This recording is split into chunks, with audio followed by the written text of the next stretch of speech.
Okay,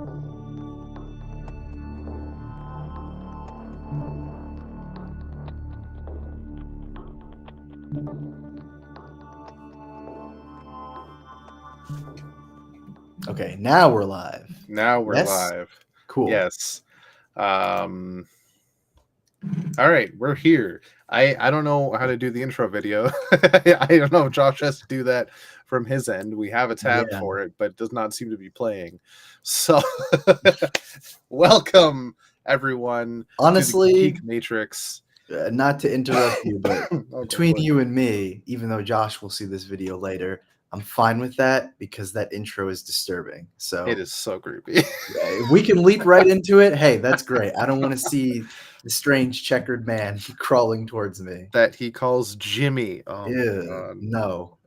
And I honestly don't know if that is a wrestling reference or if he just likes the name Jimmy.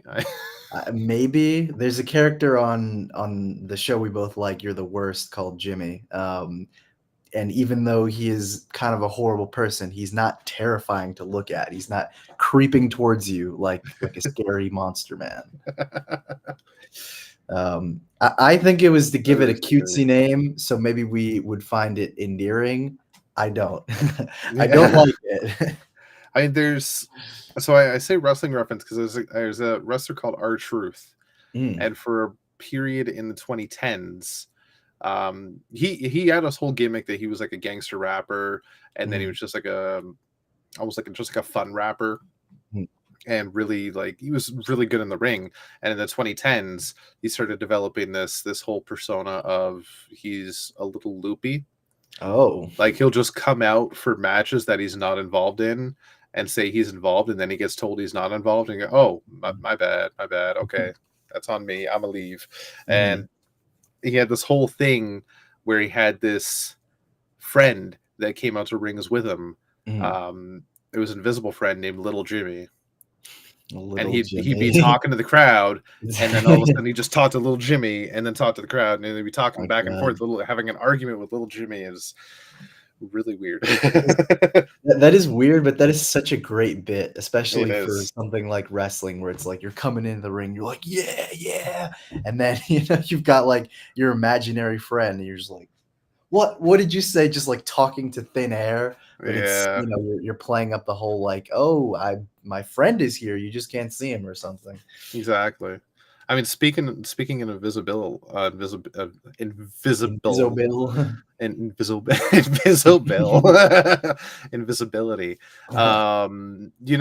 John Cena's whole shtick back in the day was "You can't see me," blah blah blah. Yeah, he had the song and everything. Yeah, and people took that as a joke and turned it into a meme. Like, in a photo, he's just not actually that we can't see him; he's invisible. So, some months ago, The Miz, who's a longtime wrestler, one of my all-time favorites, he has his talk show, Miz TV, that he'll have on the ring every so often. Like, a wrestler will just have a talk show where they'll do a promo, and he's supposed to have John Cena out. I think it was after WrestleMania last year, maybe actually. This at some point, but John Cena couldn't be there, so he just pretended John Cena was there and was talking to John Cena as he is invisible. Right, and then he pretended that like the show just broke down, and Cena started beating him up, and he started wrestling with invisible John Cena, and it was just the Miz throwing himself around the ring. Oh, yeah, I was picturing that. I'm like, is he just like rolling around? Pretty much, yeah. Like, just pretending he's getting chucked around. Yeah, it was honestly really good. That's one of my favorite Miz segments. I mean, okay, so I'll do the quick intro because somebody skipped over that. Yeah, we are here. Welcome to the Geek Matrix DC Comics Review Show, episode number 193, I believe. Yes. We're here to talk about all things comic books, DC Comics specifically, especially this week's releases. But between you and me, Brandon, there's been a few books from other companies I'm sure we are dying to talk about. Oh my god. Well, we gotta rein ourselves in, so we don't go on a long tangent. Exactly. But yeah, no. We'll get to it. Also, between you and me, yeah, there's a lot of other books that I really want to talk about. Yeah. There's two in particular I want to bring up. Three maybe, but I know you're Yes. not reading the third one. Ooh. So Well, we'll see. maybe. Well, actually, Maybe. probably. I think you started, but you're not caught up. Okay. Yeah. I think at least unless you have caught up since. That was a long bus ride you said you were on. So It's true. Yeah. before we begin though, I just want to give a shout out to Cody Rhodes. Hell yeah. Was he in American Nightmare. WrestleMania? He was at WrestleMania. He main Yeah. evented 2 nights and he won the Universal title. Nice. He is now the face of the company. I don't want to be a troll, but I'm just curious because I didn't really look into it. But was Logan Paul also in WrestleMania? He was. He was in a Oh, triple threat God. match, and he retained his title. Ugh.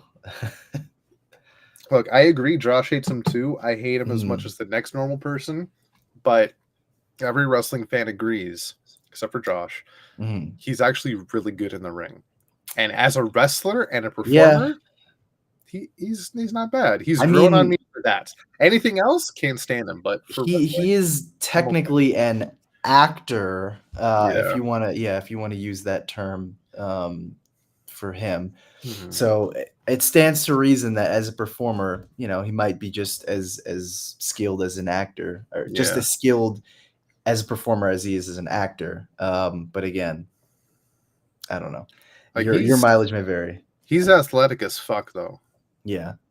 I don't remember. I want to say Josh and I showed you there was a bit with Logan Paul and Ricochet at last year's Royal Rumble Mm. where they springboarded off the ends of the ring off the ropes and clotheslined each other in midair. No. Not Oh, with okay. him. Not that video. Okay, I got to show you that because that was we'd seen Logan Paul do a few cool things, but that Mm. was definitely one of the coolest. Mm. And over the past year, he's done a lot of really athletic things. So even just as an athlete, he's Yeah. quite good for wrestling, anyway. I don't know about anything else, but Yeah, he's quite it's still good. just crazy to me. Like, what I a know. career pivot. Going It's really from weird. Vine to YouTube to wrestling. What a Yeah. life. And he's boxed as well. Yeah. He does all sorts of shit. But he also at WrestleMania so far, 2 years running, he's brought a guest because he's the co-owner of Prime Energy. Right. Yeah. So when he went out to the ring, there was a Prime Energy bottle mascot, and last year it was KSI. I think I do remember hearing about that. Yeah. Yeah. And this year it was a streamer called Speed, who I don't know, but I heard everybody blow up about it. Yeah. That sounds vaguely familiar. Yeah. Sounds like he does, I don't know, speed runs or something for Could be. video games. Yeah. I was gonna say we're old, we're not in with the young crowd, but you're young. I technically am. Like this is Not even technically, you were literally. Technically, yeah, literally. But I don't know. Some of this stuff I'm so out of the loop with. Yeah. I have my pockets of the internet that I'm like plugged into, but some other stuff I have no idea what it's about. Comic books take up our lives. That's true. I'm okay with it. They're fun. Yeah. Reliable. Exactly. Speaking of fun comic books, I'm gonna start talking about when it comes to the books outside of DC. I want to start off with the book that I don't think you've read yet, and that's Fantastic Four number 19. I haven't, so yeah. Have you this conversation? Have you started it? I read like the first. Sorry, I'm just grabbing this because I know the other book we're going to talk about, and I want to make sure I have my copy ready. But no, I think I read like the first 7 or 8 issues or something. It was still a part of the like what happened to the Fantastic Four plot because they'd split up at that point. And I was like, this is good, but I feel like it hadn't really caught me yet.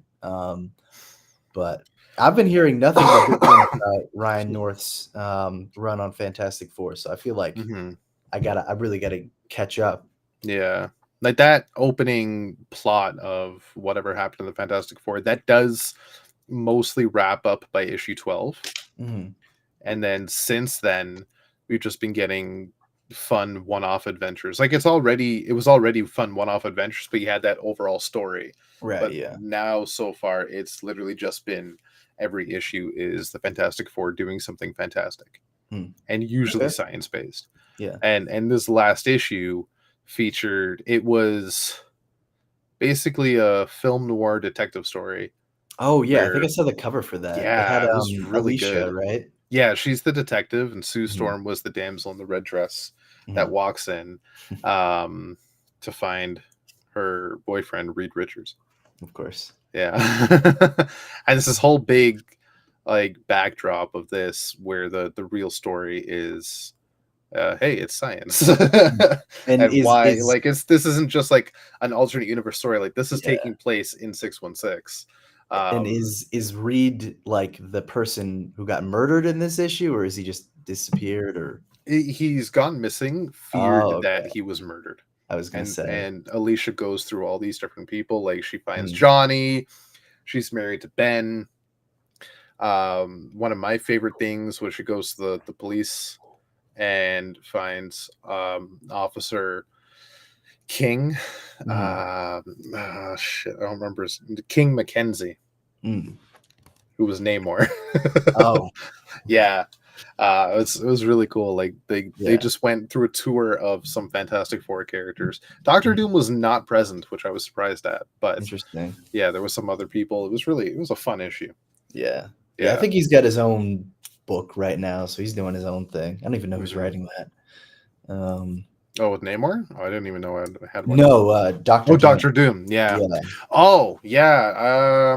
I'm Shit. not I know Kirk reading and I were it, but talking about for a while. I didn't. I don't think I yeah. realized it was out. I think it's Al Ewing. Is it? I think I could be wrong. Let me see. Yeah, I don't know actually.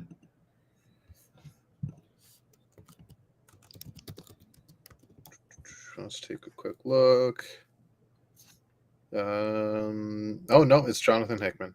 Yes. Yeah, that's That's it. the one coming out soon. Oh, I that's don't know if in it's a May. yeah, I don't know if it's a series or a one shot, but yeah, that's Hickman and Sanford Green, if I remember correctly. Yeah. Well, we'll see. Mhm. Um, but yeah, Fantastic Four is fantastic to say the least. That's fantastic to hear. Yeah. Nick, Nick, Nick. Well, I, not I'll I'll to say I'll say let's leave that book for last if you're okay with it. which one? The one I think you're about to Oh pull my up, god. because there's a lot to talk about. Uh, There's one more book I want to bring up, and okay. I think you're reading it. Mhm. Ultimate X-Men. Yes, yeah. That's been really good. Yeah. No, I still love the horror vibes of the story so far. Yeah, it's still very Junji Ito. Yeah, but I like the story. I like how it's really just focusing on Hisako, but I would say it's still this is probably like the most subdued of the Ultimate books right now because Ultimate Black Panther, like, they're dealing with war or impending war, and Ultimate Spider-Man's ramping up with all the reveals and character moments and all that stuff. But yeah, this one feels like the most subdued, where it's really just Hisako and her own fears and demons, literal and otherwise. Yeah. Um, but yeah, Yeah, no, it's good. it's It's good. been It's pretty really interesting. interesting. Mhm. Yeah, very so far secluded from the rest of the universe. Yeah. Let's see where it goes, but I'm Mhm. liking it. Yeah, it'll be interesting to see if there's ever any crossover between the books at any point in the future because I know they have the Ultimates book coming up soon, so that'll make 4 for the whole line. Yeah. And I mean, I'm trying to remember because, like, I wouldn't say I'm an expert in the original Ultimate books. Like, I know Ultimate Spider-Man and the main Ultimate series decently well, and Mhm. obviously they were all in the same continuity, so they were trying to, respect that and honor each other's stories. But I don't remember there being like too much crossover. I know there was No. Ultimate War, which was like the crossover between the Ultimates and the X-Men. Um, and something else I can't even remember Yeah, right now. there was Ultimate War, obviously there was Ultimatum, there Yeah. was Ultimates, It was like the run of books that Bendis was doing. It was like Ultimate Secret, Ultimate yeah, and something or that led whatever. up to there was, like, 3 different ones, and that led up to Yeah. Galactus, Ultimate Yes. Yeah, Galactus, yeah. yeah, Um, yeah. So there was, like, those that universe crossover, but basically, each yeah. book, like, between Ultimate Spider-Man, Ultimate X-Men, Ultimates, and Ultimate Fantastic Four were ultimately, pardon the pun, just by themselves. We're full of puns today. Everything is ultimate and fantastic. Yeah. And they were all pretty much different styles. Like, they were all Yeah. very, very, very mature stories, but Ultimate Spider-Man still kept a little bit of youthful vigor. Yeah. Ultimate X-Men was dark at times. A bit crazy. The original Ultimate Like, X-Men, not the relaunch yeah, in yeah, like the 2011. Yeah. original is like Yeah. like The Wire meets Breaking Bad. Well, because that first arc is like Magneto tries to what, destroy is it um, the Capitol or something? Like Washington, DC? I don't even remember. I don't remember much about the first arc. Something like I just that. remember like the X-Men coming together Yeah. and Wolverine being a pedophile. Oh god. Let's not talk about that, but basically, from what I remember, because again, this is where the books would complement each other, but um, everything that happened in what was it in Ultimate X-Men, Mhm. and I think Ultimate Team Up, it might have been. Yeah, I was gonna bring up Ultimate Team Yeah, Up because I Ultimate have Team Up. issues with that book. Yeah, but I mentioned that one specifically because, like, I think the first couple of issues of Ultimate Team Up has the fight between Hulk and Spider-Man, and Yeah, that plus all the events that happened in Ultimate X-Men basically lead to the Ultimates, like the main series, where it's like, okay, Hulk yeah. went on a rampage, Magneto tried to destroy all these people. We need a team of government-sponsored heroes, government-backed heroes that can defend us. Mhm. Enter Mark Miller with his whole thing. Yeah. I still love that book. I shouldn't for many reasons. It has everything that I generally don't like about Mark Miller's style, but I don't know. That book for Yeah. some reason is still very endearing to me. The Ultimates, yeah. Mhm. I know Kirk hates that book, and I would say rightfully so, but I Yeah. will also defend it. I'm not even gonna say I hate it, but, like, when I was younger reading Ultimate, I was like, Mhm. "Oh, yeah, I'm eating this shit up, I love this." But there was always something about Ultimate, I was like, I don't feel right about this, like, Yeah. this feels dirty Mhm. some way. Like, the There are definitely some cleanest moments that are pretty sleazy. it's really weird to say the cleanest character in that book was probably Tony Stark, and he was Yeah. drunk 90% of the time.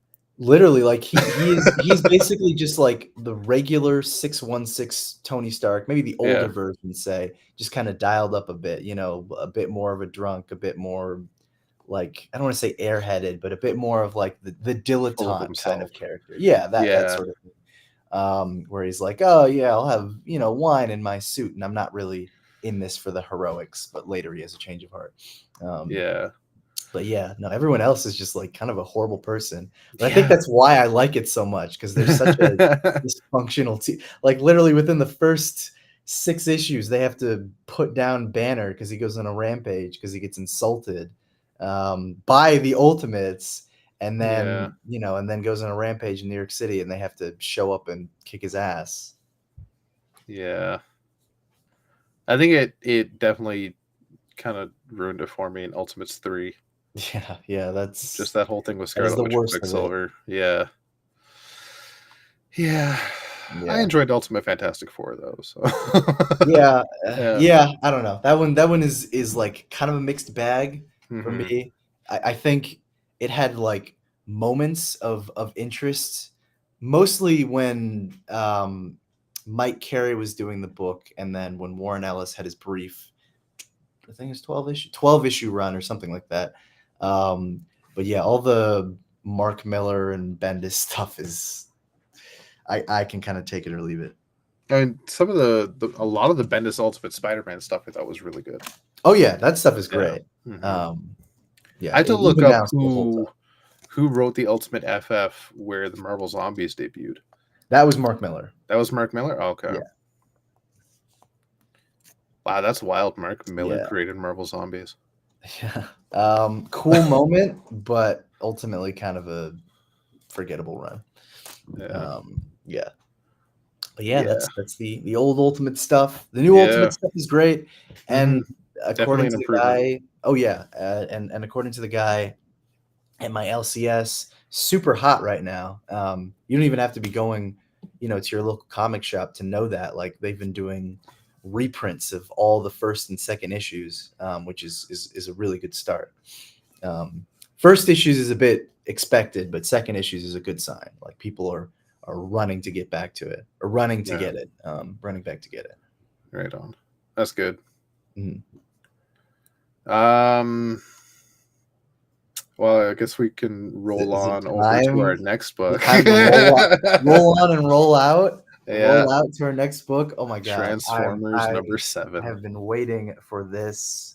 It's 7, Like right? Number copy. 7? This is number 7, 7, yeah. not the Danny Warren Johnson cover. I got the Ooh, Jorge Corona cover right because I on. saw the interiors and I was like, this is it. I need Yeah. this. So I saw he did the main cover with all the Autobots currently active right now. And I was Okay, like, I'm gonna quiz you right now. Can you're you gonna quiz me? Oh my god. hold up that cover one more time? I don't know. Okay. All right. I got all right. Hold up. Yeah. Yeah. Okay. Can you name all 6 Autobots on that cover without Oh looking in god. the issue?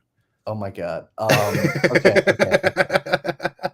Uh, Can do it in I whatever order know. you want. Okay, I know there's Cliff Jumper, Right? RC, Yeah. Optimus, Right. Ratchet. I believe he was there yet. I don't know who the other pink one is. Yeah, I think don't she remember. debuted in this issue. Yeah, I forgotten her name already. And oh my god, who was? Because hold up, because this is Ratchet, right? Yeah. And then this, who is this? I feel like I've already Oh, forgot. that's not who I thought it was. Okay. Because this is Cliff Jumper, right? That's Cliff Jumper, yeah. Yeah. And then RC is next to him. Yes. Optimus in the middle, of course. Yes. I thought that was because I took a quick glance. I thought that was Wheeljack, but that's not Yeah. Wheeljack. No. I actually don't remember. I think he has been in the book, but only for a brief period. So Yeah. I'm not going to fault you for not knowing Jazz. No, I think he might have been. Actually, was he? I don't even remember because I thought there was one. Is that even Jazz? Maybe I thought there was like one. I got to reread the arc, but I thought there was like one Autobot or Decepticon that they brought back online for like a brief little bit during the fight. Yeah. Yeah, and then I'm pretty sure that was Jazz. Okay. Yeah. Oh, yeah, I think you might be right. Yeah. Like I know that is Jazz, but I couldn't remember if Jazz was in the book or not. But Wheeljack is one of my favorites. He turns into like the fuck, I don't even know, like a rally car almost. With the green stripe, and he's got the weird mouth. Yeah. Yeah. Anyway, Transformers number 7. This book is so fucking good. Oh my god. I'm in awe. Never did I think I would be reading 7 issues of Transformers and loving every second of it, but here we are. Yeah. You said it the other day to me. Yeah, I'm like, I think I'm a Transformers fan. I don't blame you. Also, like, strange appearance of a character that I probably wouldn't have remembered anywhere else, but I saw the name and it was like, it was literally the meme of Leonardo DiCaprio from Once Upon a Time in Hollywood, where he's like, I recognize that name. I saw I'm curious which name this is. I think I know. Forget the pink Autobot who was in the in the beginning flashback when they're on Cybertron. And she calls out for the name Cup, and I was like, oh my god, I remember you from the Transformers the movie. Yeah. I know. So the pink Autobot that's on the cover that you're talking about, Elita or Elita 1. Elita 1 I think is the full name, but everyone just Yes. calls her Alita. Mhm.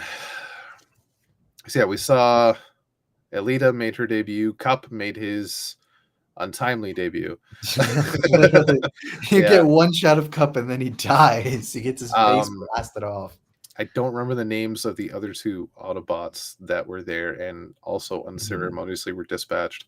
Um, Um, I'm looking again. Huffer Tougher, and yeah. uh, I know the frickin' tank. I just yeah, can't remember his goddamn name. Huffer and Warpath. Warpath, that's it. Yeah. Mhm. He literally just turns into a tank. Yeah, Yeah.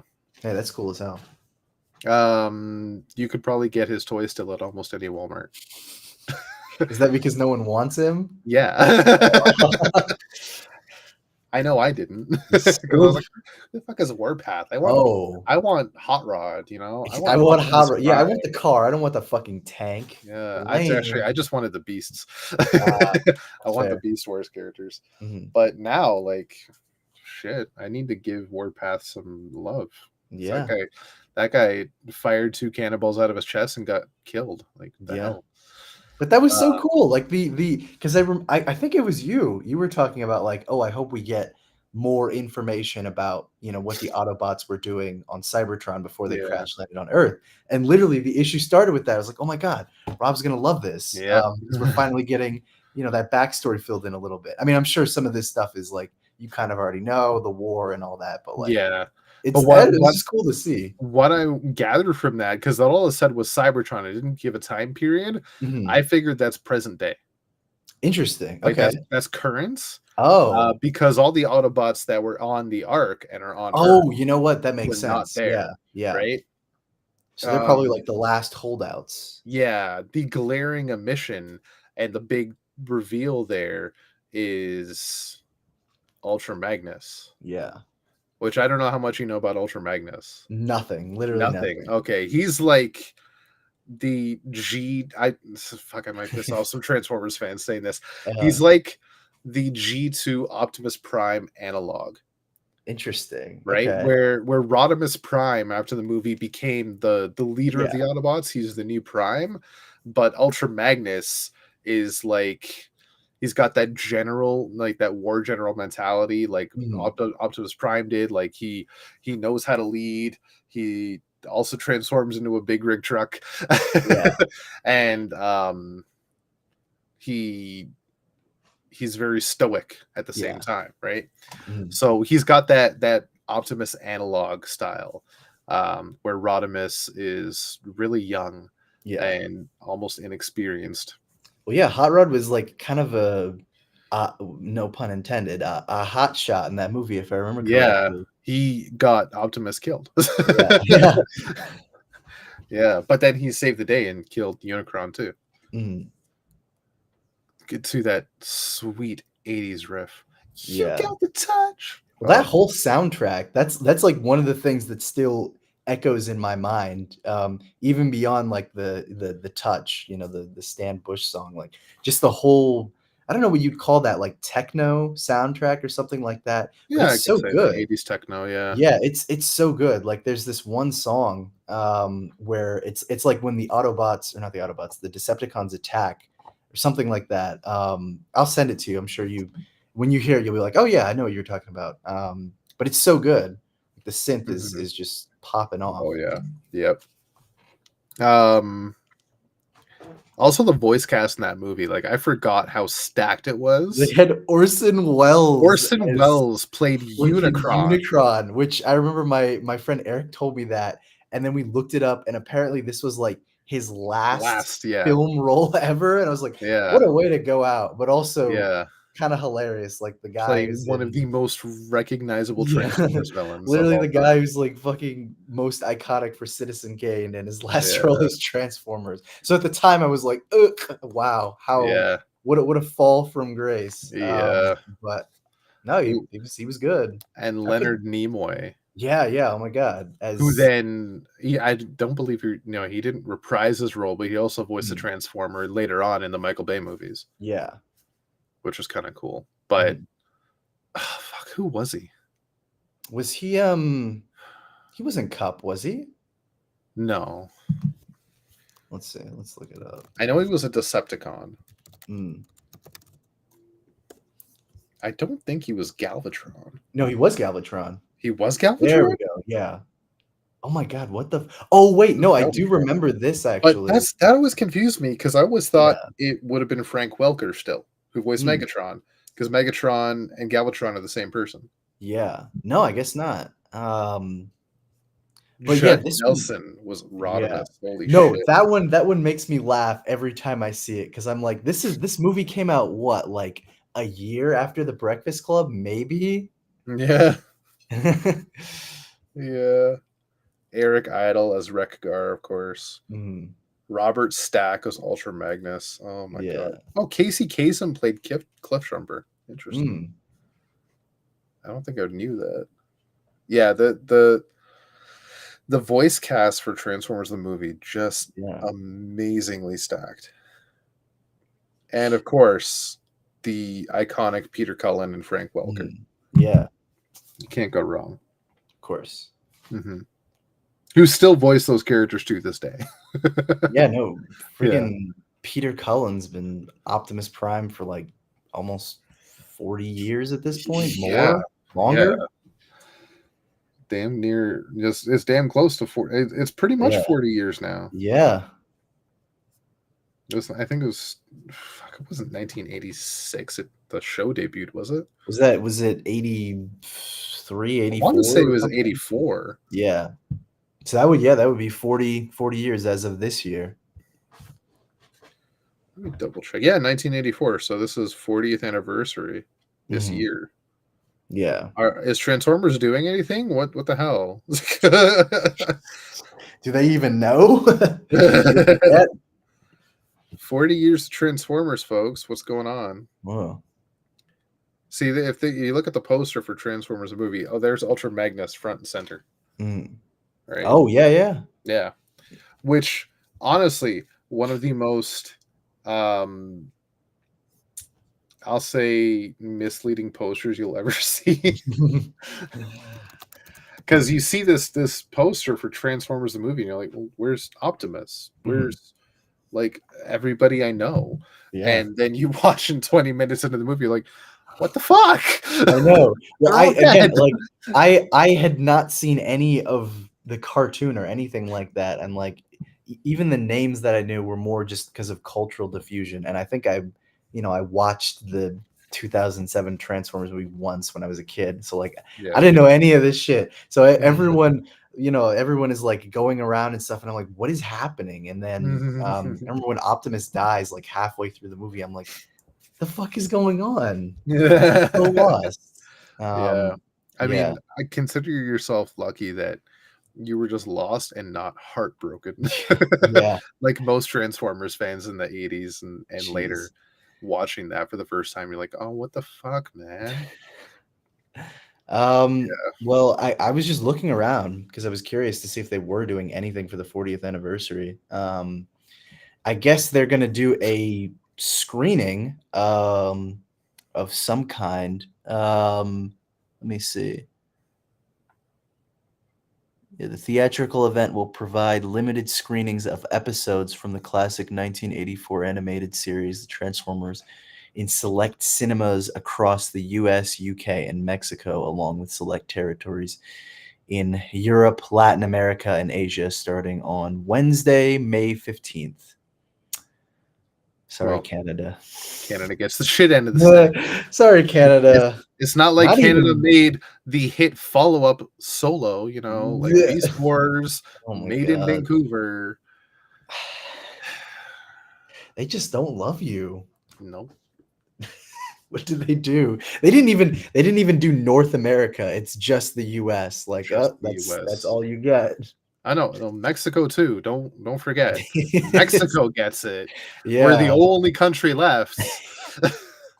What did you do? I don't know. I say you as if you, Rob, represent all of Canada. I tried to get Black Arachnia. I'm sorry. Well, anyway, Transformers number 7 and Transformers as a whole. I mean, I can't really speak for the latter part, but Transformers number 7 is awesome. I assume Yeah. all the other stuff Transformers is awesome. I had a Yeah. great time with this issue. Also, shout out to Jorge Corona, who is picking up the art duties from Daniel Warren Johnson. Mhm. Um, like even seeing the previews at first, I was like, "Oh, this is going to be awesome," but actually seeing it, you know, in the full issue was just incredible. So I'm sad that DWJ is no longer doing the art, but It's Corona, understandable. worthy successor, absolutely knocks Oh, it out of yeah. the park. And low key, I like the way he draws Starscream more than Dan Warren Johnson, but don't tell him Mm. that. I get it. I get it. Mm. How spoilerific are we doing this mild review? Uh, I don't know. I'll leave it in your hands as the host. Okay. Spoiler alert for any listeners that want to read Transformers number 7. Spoiler Skip ahead alert. a couple of minutes. Yeah. So I agree. Jorge Corona does draw Starscream a bit better than Danny Mhm, Warren Johnson. At least I enjoy it more. The problem mhm. is this will be the last time we see Jorge Corona draw Starscream. I know. R.I.P. Starscream as the Yeah. head of the Decepticons. All hail, And just in spoilers, general. Soundwave. Yeah. Yeah, I was at work when I read this, Mhm. so it took a lot for me to not scream out in anger. Yeah, you seem pretty upset about it. I love Starscream. He is not just my favorite Decepticon, but one of my favorite Transformers as a whole. Ooh. Yeah. It's one thing for Uh, DWJ to say, "Yeah, fuck Bumblebee, but let's have Cliffjumper." Okay, I can get past that. You kill Starscream, you yes. bitch. Although, like, Starscream, I mean, you had said this to me before, but Starscream was always like kind of a boob in the TV show, taking a Yeah, backseat to Megatron. he And was the comic relief in a way. yeah, and even in this series, like, it's kinda just been one failure after another, Yep, in their pursuits to get Energon. So, like, it's understandable why Soundwave is like, "Alright, you know what? Fuck Starscream, like, I'm gonna take yeah. control. I'm gonna actually, like, try and get stuff done, and I'm gonna lead the Decepticons." Like, I definitely get why Danny Warren Johnson did that. He's Mhm, raising the stakes on Transformers. Like, this has that classic 80s cartoon feel, mhm. but in 7 issues, we've seen so much death between humans and I know, Transformers oh my alike. god. Death, Like, the sacrifice, like, stakes the are whole thing. raised. Yes. Yeah, it's it's just insane. It's Mm, wild.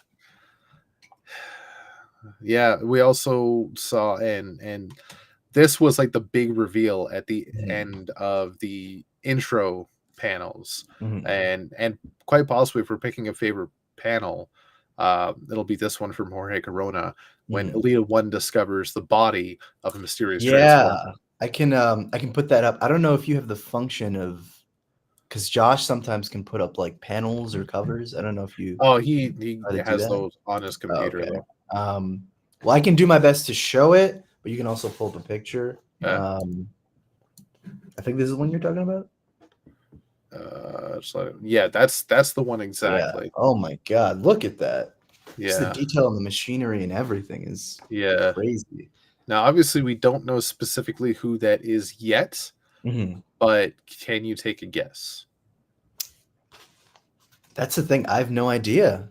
Well, based like the going theory, and it's the same theory I had when I was Mhm, reading it. Elita One does mention this transformer through the issue, mhm, and you do get a couple of hints in that image of that body, if you will. It mhm, might be Ultra Magnus, mm. who is like the secondary leader for the Autobots, Yeah. and he's just gone. Is he body is still there, but surely he's not alive, is he? No, I think he's fully dead. Yeah. He's as dead as Cup. Although as we've seen, even if even if they're well, actually, I don't know. I guess I should probably follow up with you on the physics of this because I know like literally we started with a bunch of dead transformers, but they were kind of able to be brought back to life with the energon. Yeah.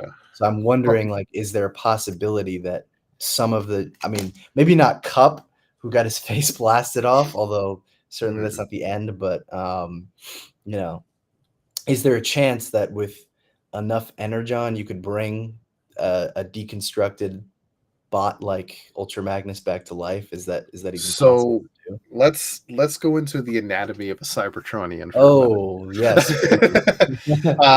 I'll put it in the most human terms I can put them. Mhm. So a transformer is powered by its spark, Yeah. which is the heart. Yes. And depending on how you interpret Rhinox, also the soul. It's the thing that gives the transformer its personality and its life. Mhm. Call it in a transformer term, it'd be the battery. Yeah. But without the spark, when the spark is extinguished, the transformer's gone, dead. Mhm. Right? The spark can still be there, just weak, and as it gets energon, it gets more powerful. And when it Mhm. goes weaker, the transformer will go into stasis, and Right. that's what the Autobots and Decepticons on the Ark are. Mm. They're in Oh, okay. stasis, I see. I so see. it's like a coma, Yeah. right? Prolonged stasis. They also call going into stasis like sleep mode. Mhm. But this is like prolonged stasis, basically a coma. They cannot wake up without energon and repairs. Right. Um, but once the spark is extinguished, like Ultra Magnus, he's pretty much gone, Yeah. just dead.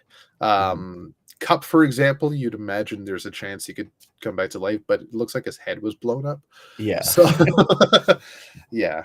Um, it kind of varies Mhm. depending on the severity of the injury. Like Wheeljack right now has no legs, Mhm. but he's still around, Yeah.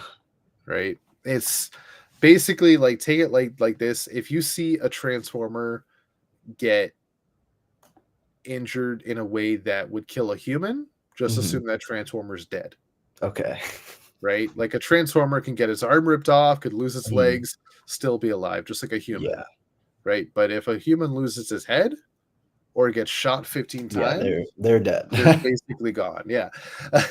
Even though logistically it makes no fucking sense, Mhm. just assume that that's what happened. Yeah. Well, this is good for me to know because now I know, like, if they're gone, they're gone. There's no Yeah. cop out. There's no, well, if we juice them up with enough energon, they'll come back to life. Yeah. Just don't take that into account if you ever watch Beast Wars, Okay. because they take that concept and throw it Mhm. away. The amount of Love times that. Waspinator, who was the comic relief in that show on the Mhm. Predacons, the amount of times he was completely dismantled and exploded is just comical at best. Mhm. Um, multiple fucking times, like his head was just left alone Mhm. and his body was in tiny pieces, and they just reassemble him, and everything's fine. Yeah. It's Megatron too, but then they have, for example, in season 3, Mhm. Code of Honor, which I will be honest with you, when I watched that episode, I cry. Really? Oh god, it is so Oh. heavy. You have Dinobot, who was a Predacon Mhm. at the beginning of the show, and then 2 episodes in, realizes he's not as evil as everybody thinks he is, and wants to join the Maximals because he's an honor-based warrior, Mhm. where he believed in the Predacon way, but he doesn't believe in their methods. So Yeah. he goes and joins the Maximals, and over 2.5 seasons of them not trusting him Mhm. and him proving himself to him time and time again, all the Maximals are like out of order right now. Like they're just down and out, and Mhm. he's the only Maximal left to stop the Predacons from launching an attack that can destroy them, and also saving their. Keep in mind they're in prehistoric eras, the dawn of humanity, where ape is starting to evolve into humans, Mhm. Homo sapiens, and the Predacons want to destroy the Homo sapiens Mhm. before they like discover tools and fire and start to build civilization. Mhm. So Dinobot goes out there by himself and saves every single Homo sapien, Mhm. and takes on every single Predacon, to the point that he sacrifices himself and proves himself as a Mhm. hero and then the Max will show up slightly too late, but we're there to see his spark extinguish and Oh. share his final moments, and it's the most touching fucking stuff, man. Do I need to give you a moment? Maybe. You need some, It's I a can't give you heavy tissues from episode. here, but I'll give It's you a some heavy virtual fucking tissues. episode. It is one of the best bits of Transformers cartoonery I have ever witnessed in just one freaking episode. It's full of emotion, and like this is a Dinobot who has put himself he has basically no energy left. Like he exhausted his spark. He didn't just extinguish it. Like he used every single bit of power he had. Right? His body is relatively intact, but he just depleted his energy to the point that he has none left and he just dies. Yeah, it's pretty fucking wild. Yeah. I definitely recommend it. If you want to watch a Transformer show, watch Beast Wars. Beast Wars. You can get the whole thing on YouTube for free. Maybe I shouldn't because wait, did Canada produce Beast Wars? Because if so, then I'm not watching it because I don't believe in Canada. What? As I have been conditioned. Am I not real? No. But you're an honorary Canadian. What are you talking? Honorary Canadian? Well, not anymore. Not anymore because apparently nothing is allowed in Canada, so I shouldn't believe in it anymore. Fuck. Yeah, I've been thinking about that. Well, that's a whole other topic, a whole other tangent. Because I was like, I don't know what it was, but it just reminded me of the conversation we had where like I was like half the cartoons I watched as a kid were imports from Canadian television. We had a lot of good stuff. And I wondered, I was like, what kind of effect did that have? I mean, nothing dramatic, sure, but I'm just like, what kind of effect did that have on my brain, or even the way I talk or anything? Like, I don't know. Yeah, it's worth thinking about more, but I haven't had the time to do that. We have to like do a deep dive and figure out. Yeah, it's like all the Teletoon stuff. Yeah, there was a lot of good stuff. Totally Spies. Yeah, because they would just run like, oh my god, 16 Total Drama. Total Drama Island. They would just run like a shit ton of, not even just reruns, but like all this stuff would be kind of broadcast simultaneously. Maybe not simultaneously. I'm not sure if it aired after or a little bit later for when they originally debuted in Canada. But like, yeah, a lot of this stuff was, at least to my knowledge, pretty fresh. It's not like we were getting them 5 years later or anything. No. But yeah, no, it was always a bit of a shock when it was like you look up a show and it was like Canadian American production. I'm like, what? This feels so obviously American, and by American I mean it must be in the States, and yet you look at all the production and all the cast and they're all Canadian actors. And the production company is based in Canada. Even, oh my god, even I don't know if you ever watched Ed, Edd and Eddy. Yeah. Even that show, entirely Canadian production. Yeah. Danny Antonucci. And I was like, what is going on? I feel like I'm in the Matrix or something, and I'm waking up and like everything that and I don't know why it would be a problem, because like it doesn't change the way I feel about the shows. It's like it just feels odd. Yeah. I'm not going to say we had superior cartoons, but we had more. We had more than you realize. Definitely had more, and I would probably say superior. Let's be real. Yeah. There's another one. I'm trying to remember what the Martin Mysteries. That's what it was. Yeah. And it's like Canada gives us all their cartoons and some of their shows, and we give really shouldn't be surprised at Martin Mysteries. We give them nothing in return. Yeah. Fuck, like you can't even give us her own stuff. I know. Like, god damn. Piss me off. We're so ungrateful. You filmed Titans in Toronto, and we still get it 6 months after you. still piss me off. I don't know what to say. Assholes. Anyway. Yeah, so we should probably get into some books. Eventually, yeah. Before we spend 2 hours just talking about random stuff. Yeah, no, exciting week, I think, for DC books. A little short, but yeah, let's get into it. Yeah, so we have our honorable mentions, which we'll go into a bit more in the bonus show. We have Batman, Dylan Dog number 2, Sinister Sons number 3, Speed Force number 6, Red Hood the Hill number 3, and The Batman First Night number 2. So we'll do a bit of a deeper dive on those in the bonus show. I hope you read a couple of those because I've only read 3. Yes, I was only able to read 2. Okay. Probably not the ones you expect, actually. There was one that I wanted to read, but I just couldn't get to it in time. Fair enough. I'm assuming Sinister Sons was not one of them. Wrong. Oh, you read Sinister Sons? Yeah. And did you read The Batman First Night? No. Oh. I'm so bummed. I know. Because the first issue was so good. Yeah, the second issue was equally as good. Yeah, and I just didn't get time to finish it this week. Like because I'd kind of sped read through everything last week, and then because this one is kind of the larger format and larger page count, I was like, I'll get to it later. And then time just flashed by, and it was Thursday, and I still hadn't read it. Well, fair enough. Mm-hmm. Yeah, there's still time. Okay, well, we'll talk about that a little bit later in our next show. I'm excited to find out what the second book was you read. Yes. So at least we can cover 3 books that way. So we are going to get into our main reviews for the week, and this is starting us off with Suicide Squad Dream Team number 2. And this book is anything but a dream. But we'll get into that later. But yeah.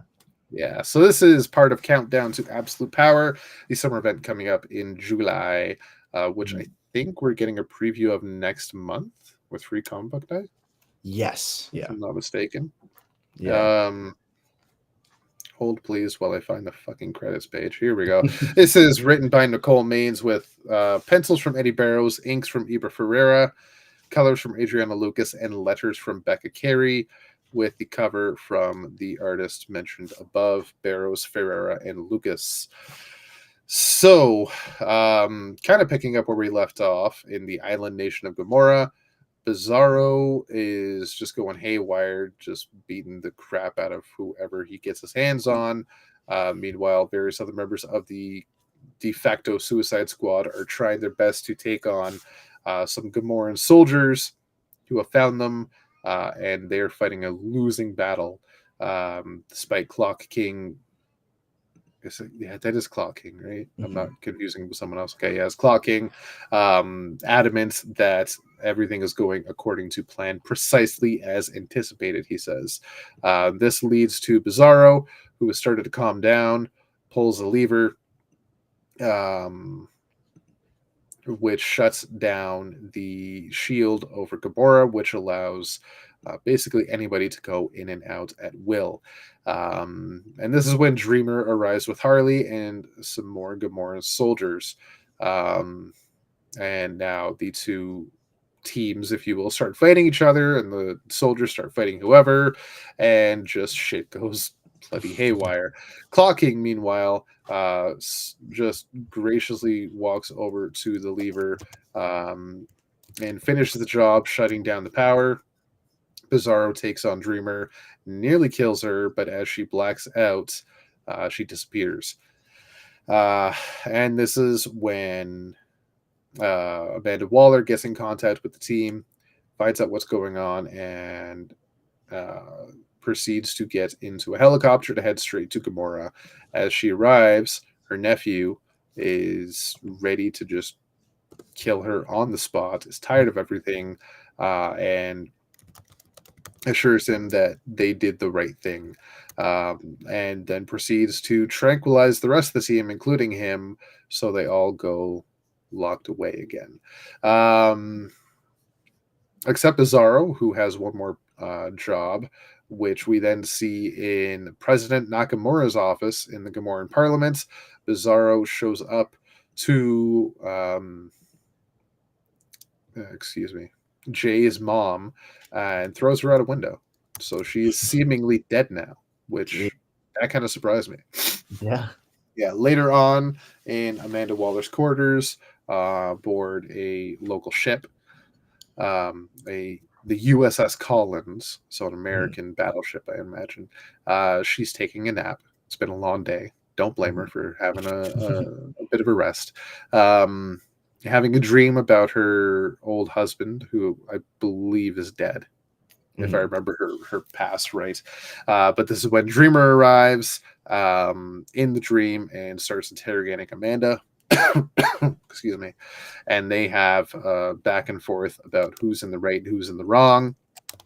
But this is when Amanda eventually, as Dreamer's had enough and is about to just deck her in the face, takes control of the dream, wakes up, and commands Deadeye Mhm. to go out again and has one more mission for him. And this is where the issue ends. So that was issue 2 of 4 we now see on the cover. I think issue Mhm. 1 just said number 1, but we know it's a 4 issue series now. I'm curious where the hell this is going to go. What's the bloody point? Um, To get to obviously, absolute power. yeah, like it's Yeah. there's going to be something to do with it. Like it's Mhm. almost weird that Amanda Waller had Earth 3 under her control, and as detailed in this issue, saw what metahumans could amount to being so evil. I don't know what she Mhm. expected when she figured, oh, I can just take this Earth full of evil heroes and save that one. Do And you then, think, sorry, this well, is just a minor point, but I'm like, do you think maybe this is the writers, and by writer, I guess I'm really just mean Joshua Williamson, because this is kind of his plot thread that he's been, yeah, um, that he's been creating or crafting this whole time. But do you think this is like his slightly cheeky way of hinting that War for Earth 3 was kind of a nonsensical, ridiculous story? Because I that don't the think you even need to be cheeky about it. It just straight up was. Yeah, well, like, because the whole thing was like, "Oh, well, Amanda Waller is leaving our Earth for an Earth that she can control with a Yeah. bunch of metas that are evil, versions of the Justice League or whatever, that, yeah, she can put into submission, but she was done with our Earth so that she could go to that one and more easily exhibit control, but Hmm. it didn't work out at all and also made no sense, Who could so have foreseen that? yeah, wow, what a surprise. Yeah. Yeah. It was a choice. So she is now back, knowing the capabilities of metahumans if they ever decide to go rogue and turn evil and Mhm, overtake the Earth, and using that to finish her resolve of I need to save the planet now and just eradicate the superhuman before they turn into what I saw on Earth 3. mhm. So it's almost like he's trying to make the best of a bad situation. Like he got this story that nobody likes, made no sense and shouldn't have Basically, existed, yeah. but it happened in continuity. How do we spin it into something a little better? Yeah. Um, I say just forget it ever happened and don't involve Amanda Waller for a few years. But Yes. we've started down that path already, so we may as well. Um, And we're gonna have to finish, I guess. yeah, I do hope Absolute Power is decent. We will just have to Mhm. see. Yeah. Um, I mean, it's got the team of Mark Waid and Dan Mora, the dream team, no pun yeah. intended, or pun very much intended if you Yeah. prefer, behind World's Finest and Shazam. Mhm. So, it's got that going for it, but, I don't know. I think I've learned in recent years that no matter how talented your creative team may be, sometimes the product does not always live up to the hype or the premise of what might be. Yeah. I mean that is the problem. Yeah. And I was semi excited about this series now that you mention it. And I Mhm. do enjoy Nicole Maines. I love Nicole Maines as an actress, and as Dreamer, and I love that she's taken that character and brought her over to comics, Mhm. and is writing Dreamer, and is like the only person really writing Dreamer. But this ain't great.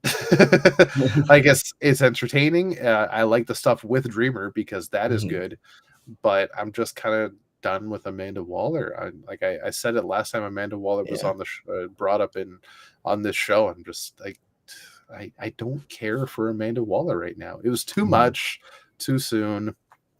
War for Earth 3 still left a bad taste in my mouth. Let Waller rest for a bit, and bring her back in a few years. Why so much of this Yeah. character, who ultimately is just her main thing is that she sucks. I agree. I'm trying not to call her any name that could piss someone off, but realistically, that's what she is. She's Yeah. somebody that hates the superhuman for what they could be. Is Lex Mhm. Luthor, but worse. Lex Basically. Luthor with government power. Yeah. It's Which was a thing at one point, but at least Lex was trying to be a good guy. yeah, yeah. Ultimately, he's not all bad, Mhm. right? The worst thing he's ever done was steal 40 cakes. I will never stop referencing Oh that. my I god. will never stop referencing that. You and 50% of the internet. Yeah, dude, it was just terrible. Oh my god. Yeah. Okay, that's enough of that. Art though is quite good. I do Mhm. love this team together. The art team, every time they get together, it's some good stuff. Oh yeah. Um, so I will give it. I don't know. I'll say 7.25. Okay. There's stuff I do like. I'm just not in love with the Yeah. story. Yeah. No, that's fair. My score is not that different from yours. I ended up giving it a 7.5, and honestly, a lot of my reasons are kind of similar to yours. Like I want to see where this leads. With absolute power and everything, and I want to respect that they're trying to tell their story and everything, but like I'm also just kind of burned out on the Amanda Waller stuff, and like I don't Yeah. know, it's just hard to stay interested when you kind of feel like you're done already, um, and yeah, I don't know, it's just I guess it's just not all that interesting of a story. I like the concept of it that Dreamer has the Suicide Squad team that's forced to work with Waller. I think it's an interesting premise, but I don't know. It's just either it's not compelling enough to really get me hyped about it, or I'm just so burned out that I've lost any interest that I could potentially have. But it's just not fully there for me. But the art is great, and there's some good character moments. I would say. I think to no surprise, Dreamer is the standout character of this series. And good for Nicole Maines for really honing this character that she had played on Supergirl. You said it Yeah, was. Supergirl. Yeah, no, I mean, Dreamer is a likable character, and certainly is written. I don't want to say well enough because like there's not enough to go on, but is written in a way that's like entertaining to read. But Yeah. yeah, no, there's just not a lot there, to be honest. I think one of the biggest draw, like the downsides, I was gonna say, draw. When I was gonna say main drawbacks for Yeah. me with this series is we had a teaser for stories featuring Dreamer coming out Mhm. of Lazarus Planet with the Helm of Naboo, Yeah. and that so far has amounted to nothing. Yeah. Like, what was going on with that? That was the last time we saw Dreamer, and then now Dreamer shows up I don't know what goes during on Dark behind the scenes. Crisis and with Yeah. this, and just like, well, okay, Yeah. Because yeah, there was a lot of stuff from Lazarus Planet that just felt like, it was a tease for something to come that hmm ultimately never played out. Like I'm still thinking about the Firestorm thing. Like what happened? What's going on? Oh, what was the Firestorm thing again? Literally just like one short, I mean, they were all short stories, but this one short story where they were still dealing with the fallout of, I assume, the Doomsday Clock stuff, where Ronnie Raymond was super distrusting of Martin Stein, and they were trying to, fix some disaster in the wake of Lazarus Planet, and then as a result, Stein was infected, and every time they fused, he was getting, or sorry, Professor Stein, was affected, and every time him and Ronnie fused, it would, I guess, dramatically age him. So they unfused, and he was like super old and had to be taken to the hospital or something. But he ended up merging with this new guy. I forget his name. Oh yeah. And there was like that whole thing, and they were going to try and figure out like what was going on with the Matrix, and why was it, what about the Lazarus Rain might have changed the Matrix and affected their powers and all that stuff. And I was waiting for it. I was like, yeah, sure, new Firestorm stuff, that'll be interesting. Silence. Yeah. Nothing.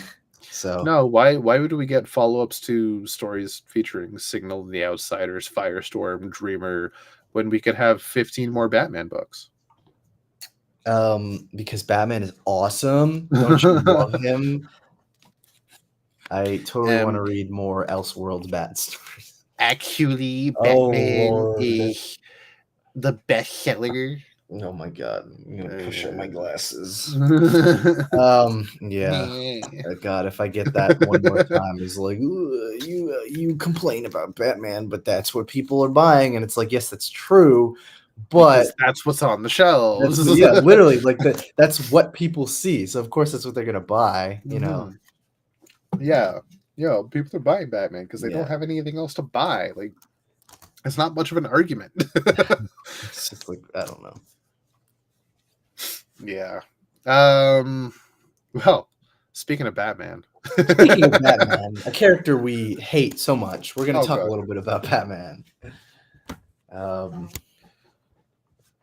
This is Batman and Robin number 8, written, of course, by Mr. Joshua Williamson, with art from Nikola Chismezchija, I believe is the correct pronunciation, with colors from Rex Locus and letters from Steve Wands, and a gorgeous cover from Simone DeMeo, as usual.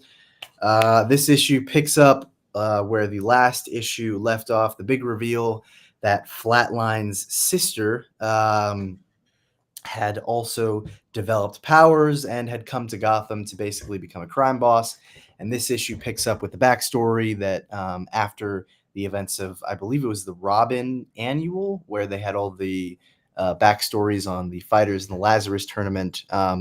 Basically, after the events of that story, specifically the story that introduced the backstory for Flatline, Flatline's sister was jealous at first, but then eventually discovered that she had developed powers, and that also that their grandfather was not just some serial killer, but was actually a contract killer working for the KGB, but other people as well. So her sister decided to follow in her footsteps, and basically came to Gotham City to be a crime boss, where she would take weapons that had been discarded by old Gotham villains and sell them to people who need them, and thereby get them out of the hands of people who might use them for, malintent or whatever, by putting them in the hands of people who probably also have malintent. So you're just moving the problem and putting it somewhere else. Anyway, logic aside, Damian is obviously not happy with this, and so naturally is going to go against Flatline's sister. But of course, in a move that was somewhat predictable, Flatline turns on Damian, and it appears to be a double cross, in that she was only teaming up with him to get close to her sister and would betray him at the last minute. But seemingly that's exactly what she did, and then uses one of the freeze guns that her sister had acquired to freeze him and keep him on ice for a little bit, while she goes and talks to her sister. Across town, Batman is still talking to Hush or Shush, excuse me, about the idea of a potential team up. Batman is naturally mistrusting of this, but Shush is trying to convince him that, Man Bat clearly does not have her best interests at heart, and he's willing to team up. She's willing to team up with Batman at least to bring down Man Bat. So they run off into the night, presumably to plan for their attack on Man Bat. But unbeknownst to them, they're being followed by one of Man Bat's acolytes. Excuse me. Um, Cutting back over to Flatline and her sister, they're making their way across town to meet up with the rest of their crew. But of course, as I'm sure you would expect from the son of Batman, Damian is hot on their tail in the Robin mobile, having somehow escaped from that pillar of ice, and is able to bring the truck down, at least for a little bit. That is until Flatline is able to betray her sister and reveal that she had actually not been trying to work with her sister this whole time, but that she was actually still trying to work with Robin. And that's when we get a reveal that Flatline was working with the DEA as well to bring in her sister, and that she kind of knew what her plot was this whole time, and had orchestrated the whole double cross thing so that she could bring her sister down. Damian is still a little pissy about the whole thing, but Flatline is like, oh no, you really did help me, and actually, if you don't mind, I'll stick around for a couple days and help you out. We cut back to Batman and Shush, who are now making their way to one of Man Bat's secret hideouts in a cave. But as they're investigating everything there, and in particular, Batman is looking at a map of all the places that Man Bat apparently has distribution locations or whatever. They get ambushed by some of Man Bat's followers, or rather, Batman gets ambushed by some of Man Bat's followers, and Shush tries to make her escape. But fortunately, she's not faster than a bat, as she basically gets KO'd by Man Bat for her betrayal. But he's not totally upset about the whole thing, as she was able to successfully bring Batman to him. So after he deals with her, they'll be able to have their proper revenge on Batman, assuming he survives this fight with the Man Bat acolytes. But apparently he's been at this for a while, because now Batman is missing, and Robin hasn't heard from him since last night. As we cut to the next day at Gotham City High School, where Damian shows up, and he's on the phone with Flatline and is talking to her and all that stuff. And that's when he's decided that today is the day he's going to confront his Principal Stone, who he is 100% sure is Shush. And he's kind of confronted for talking to himself and obsessing over Principal Stone by one of his classmates. But before he can explain himself anymore, he is approached by his teacher, Miss Hall, who seemingly has something that she wants to say to him. But before she can say anything to Damian, he is interrupted by the arrival of Flatline, dressed very extravagantly, which Damian, of course, is upset about. But Flatline, in her own words, does not do inconspicuous looks. So the two of them walk off, headed for class. And whatever hijinks they get into, we'll just have to wait and see until the next issue. Yeah, no, it was fun. I know I guess I'm probably in the minority still, but I'm enjoying this book. I do admit that the Man Bat story is kind of starting to drag a little bit, because it just feels like, for all Man Bat's grand plans, they've kind of just been sitting on it for a while. And I guess I would have thought by issue 8 they would have had a little bit more activity as to what they're planning to do. But maybe we'll get more about that in subsequent issues. I hope we will. And the story's not just, spinning on wheels for a while. But aside from that, no, I mean, watching Damian and Flatline take down her sister was a lot of fun. Even seeing the kind of weird dynamic between Batman and Shush was interesting to say the least. But I'm definitely more excited for the Damian and Flatline stuff, which, yes, I can understand is probably not good for a book called Batman and Robin because you want the book to focus on the both of them. And the way I'm making it sound right now is I really only care about the Robin stuff. Low key, that's true. I'm not even gonna try and lie. But I'm not totally disinterested in the Batman, Man Bat, and Shush stuff. It just I feel like it needs to kind of pick up if it wants to keep me interested. But no, aside from that, solid story. Again, I'm loving the characters. I'm loving the character work with this book. Again, especially with Damien, and just interested to see where they're going to take it next. It'll be fun to see Flatline in a regular high school setting as opposed to a murderous island.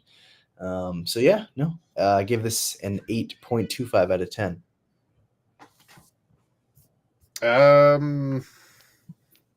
I'm decidedly different. Yeah, I'm sure. This issue wasn't all bad. I just at this point I don't know how much I care anymore about the mystery of who Shush is. Like I feel like it's being prolonged a lot, and we're not getting any hints or teases or anything. We just have two suspects, but they're giving us no proof or evidence or any reason to believe it's either of those two people. Apart from Damien says it is, or Damien says it's the principal. But like it's clearly not at this point. He has a really good feeling, okay? Yeah.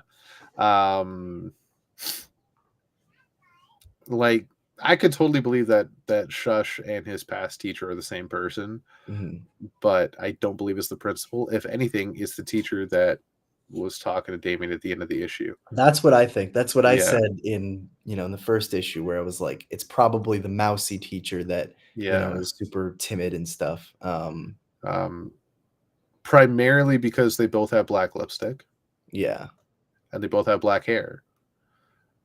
And I bet you're wondering how I know Shush has black hair. Because there's one panel after she got her stomach slashed in by Man Bat that when she was bleeding out of her mouth, there was a little tuft of hair coming out from under her hood. Yeah. I went back and looked that up just to be sure, and there was definitely some black hair. And that matches the teacher, not the principal. Whoa. Also, she got slashed in the fucking stomach. Yeah. There's no way that the principal is out there running drills with the soccer team in the tight-fitting clothing she has on and still wearing bandages underneath. Like it doesn't make sense. Yet the teacher shows up with a big baggy sweater. Yeah. Right. So if she does have bandages, then it would be a good way to hide it. Yeah, it's a good way to hide it. So it's either neither of them or it's the teacher. Because like I said, she got slashed in the stomach. I don't care how good you are. There's no way you're going to work the next day. Right. So, but like ultimately, I don't know that I even really care anymore because it's taking so long to give us anything. Like there's no, like with Green Lantern, for example, or Fantastic Four, like with those mysteries from the get-go, the first issue, they give you bits here and there. They give you breadcrumbs to keep you guessing. Yeah. Right? But this is giving us jack shit. And I just like, all right, what is this number? What, number 10? 8. Okay, it's still pretty bad. Like we've gotten fucking nowhere. I still don't care for Man Bat. I think it's a really stupid direction for Man Bat. But I like Flatline. I like this subplot with Flatline and her sister. And I'm really happy to see Flatline back and interacting with Damien. I really like that subplot. So that is something I'm enjoying. The problem is it might be done. So we will have to see. For now, I'm giving it 4.75. Oof, rough. Yeah, I'm not enjoying this run, dude. I am not enjoying this. I'm the only one? That's fine. You are. I'll take it. The art is good, and that's why I got a 4.75. Because I just don't care for the story at all right now. I'm sorry. Mm, I feel like Josh when I say yeah. it. But it's Well, like, yeah. perhaps you can shine a light on this next story, which I'm sure you enjoyed a lot more. Oh, I definitely did, let me tell you. You and I Mm. talked about this a little bit. Oh, yeah. Can you give me 1 second? I just gotta make a quick phone call. Yeah, go for it. I will start the where the hell is the credits page? No. People, editors, please, for the love of God, put your credits at the beginning of the issue. None of this at the end of the issue, please. So this is Green Lantern number 10, written by Jeremy Adams with art from Zermanico and Amanke Nahuelpan, with colors from Romulo Fajardo Jr. and letters from Dave Sharp with the wonderful cover from Zermanico. So we do pick up where we left off last issue. Joe is with Hal, now on planet Oa. She rescued him from the United Planets Lantern Corps, who had taken him technically hostage, more arrested him for being a fugitive in a way from their law. So she has taken him to Oa, and Hal and Joe are now sneaking around, trying to avoid any prying eyes and shining lights. So they go underground to a secret base for the Resistance, which we see in the Resistance so far is Salak and 2-6 right away, excuse me, as well as Kyle Rayner, who, upon seeing Hal, uh, runs over to give him a hug, is very distressed, and is going on about how the emotions are out of control, they're not contained, which Hal does know some of that and is there to help. Um, Joe then details how she got to where she was, where she was actually sent to go back to the city enduring, but got a call from Jessica on the way there. Um, about something weird going on. So she snuck back to Oa and remained incognito, and along the way saw various members of the new Lantern Corps being very vicious and even controlling different emotions. So she helps where she can, or helped where she could, to stop any bad things happening. And then made her way to Oa to find whoever she could and form the Resistance. Their number one suspect on everything that's going wrong right now is Lord Premier Tharos. I was going to say Thanos. It's very much not Thanos, it's Tharos. I nearly said Lord Premier Thanos. I mean, that's Oh, the wrong fucking space yeah, book. that would be quite a different story. Yeah. That's when he takes the 7 Mhm. rings and goes. Yeah. Yeah. Right. So their number one suspect is Tharos, to which Hal says we need some proof on that.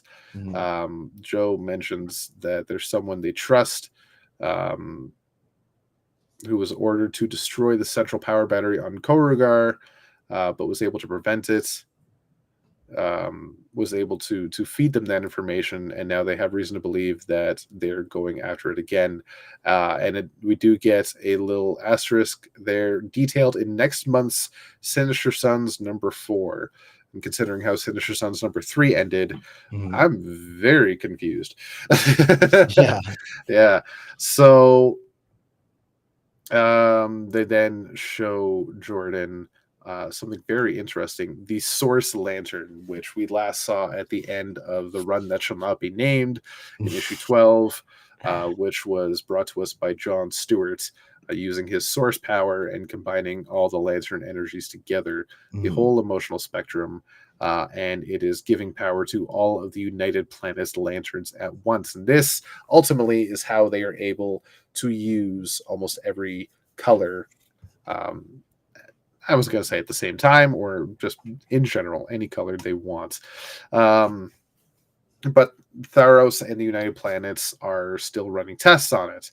Mhm. So they have a member of their Lantern Corps, who is a so-called volunteer, or at least voluntold by Tharos.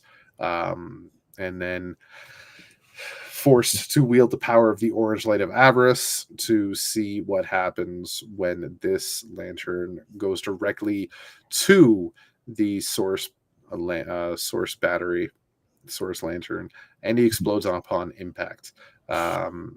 So that didn't go according to plan, No. but back to the drawing board, as they say.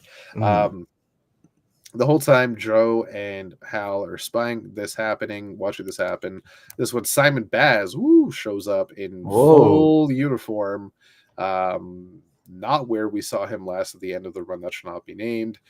Very different. But considering Dark Crisis, which seemed to undo like all of that, I think I think it's safe to say Baz is back to normal. I'm so happy about that. Which I was very that was actually one of the things at the end of that run that I was semi interested in, is what's going on with Simon. Hey, we're finally getting a story for Simon. Hell yeah. But no. But I'm happy he's still a lantern, so that's good. I like Simon Baz. So he mentions that he found her, and whoever her is, we find in the Owen science cells. The trio sneak in to the cells using a back chamber. But this back chamber leads directly into an actual prison pod. And this prison pod was Simon's. And across the way, Hal also spots Larfleeze, who has also been arrested and is in a science cell, just proving the power that the United Planets wields right now. If they're able to arrest someone like Larfleeze and keep him in a pod.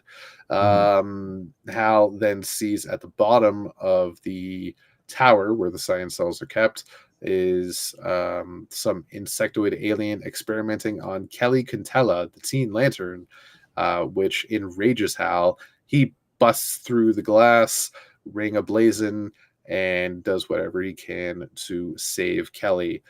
Joe and Simon, knowing that Hal has no idea what he's up against with the I guess you call them United Planets guard using Manhunter tech as their armor. They go in to help him out. These Manhunter armored guards are able to steal the energy of the lanterns, as Manhunters used to be able to do, but it has no effect on Hal's ring. As we know, Hal's power comes from a different source, as we now know is from Earth, which does surprise Joe, but realizes that they could use this to their advantage. Joe and Simon do take a bit of battle damage, but the three of them get Kelly and get out of there. But Hal also on the way out sees Razor in one of the pods, gets him out, and now the five of them head out back to the Resistance base. Jessica is the unfortunate one that has to... Oh, what the hell? Oh no, they left Kelly behind. My mistake. That's right. I thought she got carried off.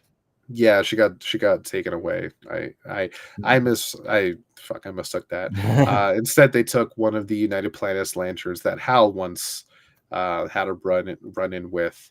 I think the one that arrested him, who does know the power that Hal wields. So Jessica has the unfortunate task of informing Lord Theros what's gone on and how their prisoners escaped, because she needs to keep up appearances despite the fact that she is working with the Resistance. And then back at the base, this United Planets lantern wakes up the bird-faced one, and Hal begins to interrogate him almost right away. And they also find out from Hal that his power ring is not connected to the source whatsoever. So we will see more about their reveals next issue, I imagine, because we finish off in the Chamber of the Unseeing, and this is when it gets very interesting to me. Jess was tasked to, talk to the Unseeing, and they seem to be seers, if you will, of the United Planets and the United Planets Lantern Corps, who can see the future. And the request that is asked of them is to find the Resistance. But the thing that is most interesting to me about these seers, the Unseen, and I want to know if you recognize it, Brandon. Yeah, actually, I was going to ask you about it because they didn't. you know, they didn't seem like anyone that I recognized. They seemed like names that were familiar, but I couldn't pinpoint anything. I don't think they've been named. Mm. Were they named? I don't know.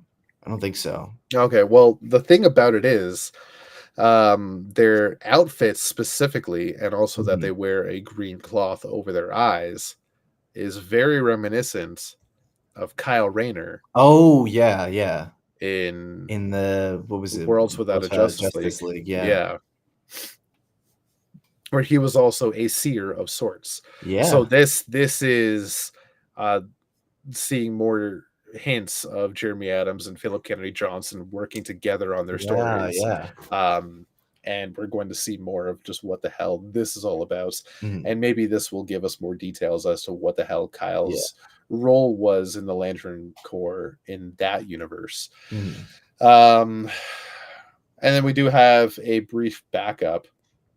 Guy's Bogus Lobo Adventure Part 1 tie into the House of Brainiac in a way. This is written by Jeremy Adams with art from Kevin McGuire. Hell yeah. Colors from Rosemary Cheatham and letters from Dave Sharp.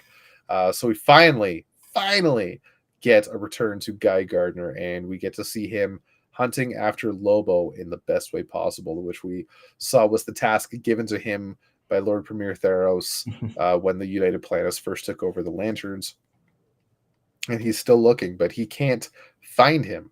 Mhm. He has no idea where Lobo is, so he's drinking his woes away, trying to figure out what his next plan of attack is.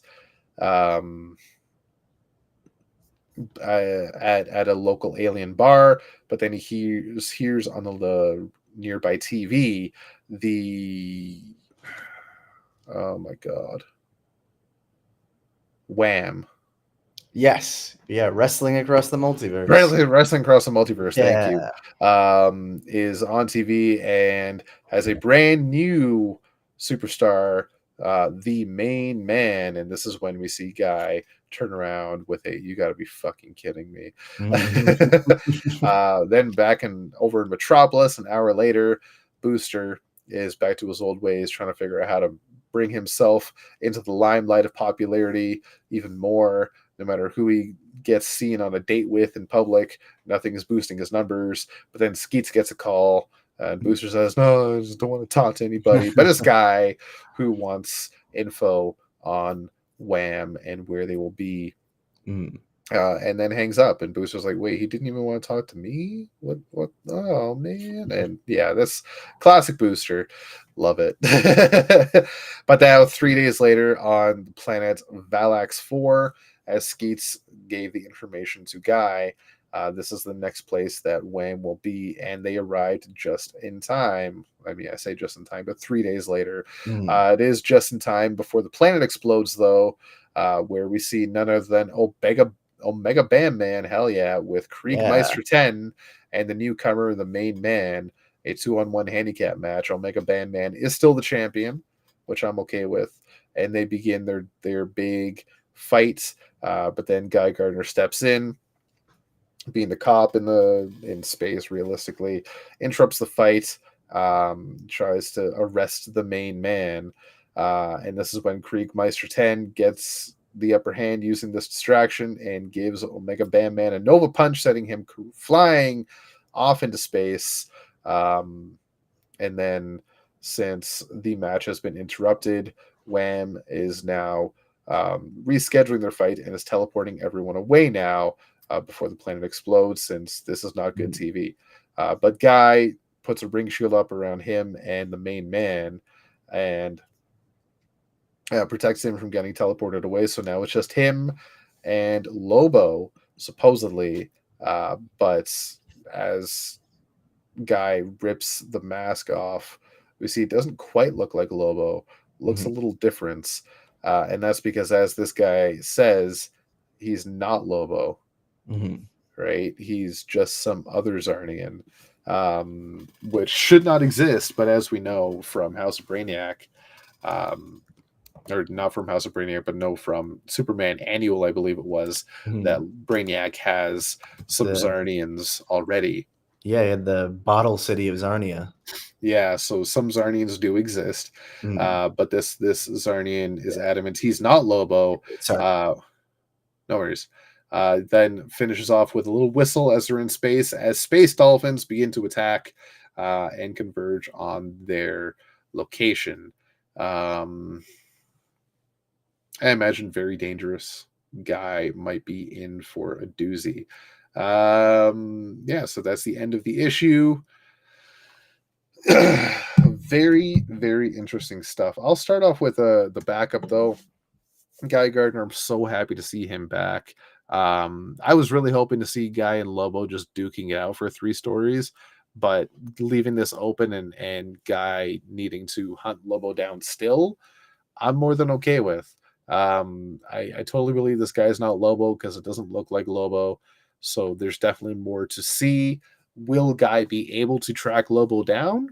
Who knows? We'll have to see. I believe there's 3 parts of the story, so there's definitely a lot more to come.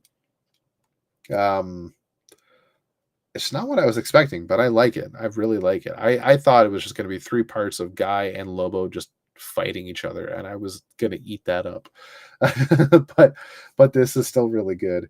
The main story, we get a lot of teases, a lot of info, and a lot more to come. Things are really ramping up. Jeremy Adams is not slowing down now. We're getting answers all over the place. And I believe by issue 12 or 13, we should have the big picture unveiled, if I'm not mistaken. We'll have like the full story complete, and we'll know just what the hell is going on for the most part. So there's that to look forward to, and then we can get into some new adventures. We're getting close. I can feel it, and I'm liking this. The cover teasing is Hal Jordan Fugitive. It's a bit of a redux of what we had in Hal and no, prior to Hal and Pal's end of New 52 run, which I enjoyed. It wasn't the greatest, but I enjoyed it. Complete with the cloaked and hooded Hal Jordan. Very different version of Hal Jordan, though. This one has a ring. So, still loving this. The art is fantastic. The story is so much fun. I just fuck, man. There's so many good things to go on with this. Really great to see Kevin Maguire drawing Guy Gardner again. And just great to see Kevin Maguire drawing in general, especially in a DC comic. Like it's fantastic. The fact that he's doing Guy Gardner is just perfect. So that was a great draw for me in the backup. Yeah, I don't really know what else to say about Green Lantern. I'm waiting on Brayden coming back down. I'm pretty much exhausted on points. Kelly Quintella was a bit of a surprise. I thought for sure Kelly was just going to be forgotten, but I'm happy that Kelly is still around. So I think at this point, we've seen all of the Earth Lanterns now with Simon and Kelly involved. John is like the only one that's not shown up in this series, but that's because he's busy doing his own thing. Oh, sorry about that. Just That's to make okay. sure it wasn't something serious. No worries.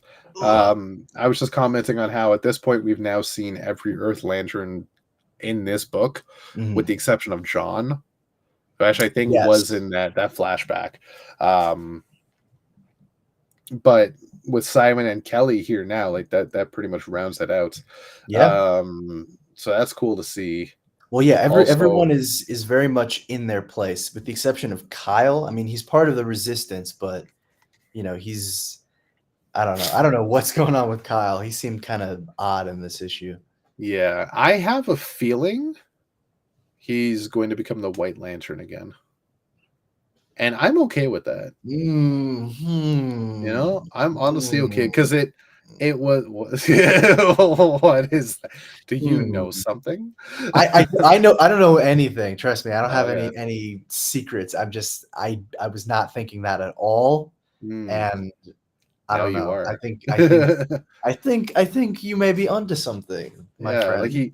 he clearly still has a connection to the emotional spectrum. Yeah. Well, I mean, I he said it not just in this issue, but in the backup too, where he's Yeah. like, I'm plugged into the emotional spectrum like no other Lantern. Still, even Yeah. after having lost, the White Lantern. Yeah. Like, I don't imagine something like that just goes away. And this is something, like, I really need to write an essay on Green Lantern the movie, because, like, if you remember, I had Oh my God. that whole thing about how Jeff Johns had hidden elements of each of the emotional spectrum colors Mhm. in the movie, and each I don't character remember that at portrayed. all. I got a whole write up about it, and I gotta show it to you one day. Whoa. Can I um, just say something that might yeah, shock you? what's that? I have not seen the Green Lantern movie since it came out in 2011. Okay, I I've thought you were never about to say rewatched you've it. never seen it, and Oh, I was no, gonna we're gonna watch it I saw tonight. that, like, opening weekend. Literally, yeah, Yeah, I saw that opening weekend with my friend who was also, like, into superheroes at the time, right. and literally, I have never watched it since. I think maybe I've seen the end credit scene, like, randomly on YouTube, but I've never Yeah, watched the whole movie again. But I okay. can remember parts of it, like, decently well, even though that was, almost 13 years ago. Would you be into watching it again? Honestly, I kinda would. Alright, After good. 13 years, Let's do I'm this. curious to see how I I've feel. I've watched it multiple times in the past Wow, 13 okay. years.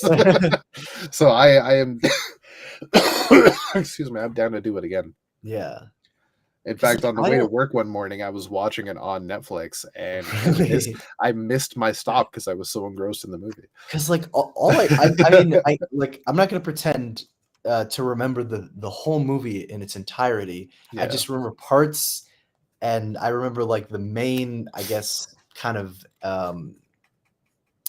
what you call it, the main antagonist was Hector Hammond, who I didn't really yeah, know that well at the time, but he not was great. like infected or something. I gotta again. Yeah. I would have to rewatch it to remember everything. The villains in that movie were really poorly done. Mhm, Hector, as the way Hector was as Hector, wasn't mhm, bad, but I did not like the actor for Hector. mhm. And the choices for Hector's origin and whatnot was just really Yeah. bloody weird, and I did not like what they did with Parallax whatsoever. Mhm. Um, so the rest of the movie I rather enjoy, though. Yeah. No, I gotta rewatch that. Yeah, It's we got to it's check it out been together, and I want to get your notes forever. on it. Yeah. But so the whole point I was getting at here is with Kyle, between his appearance in the backup we had a couple issues Mhm, ago and this appearance now, he's almost showcasing the different aspects of the emotional spectrum all right away. mhm. Like in his first appearance in the backup, um, could be equal parts compassion and or love. Mhm. This is very much fear, which almost seems out of character for Kyle. Yeah. But if you think about it like that, like this is a guy who's very scared for what's going on.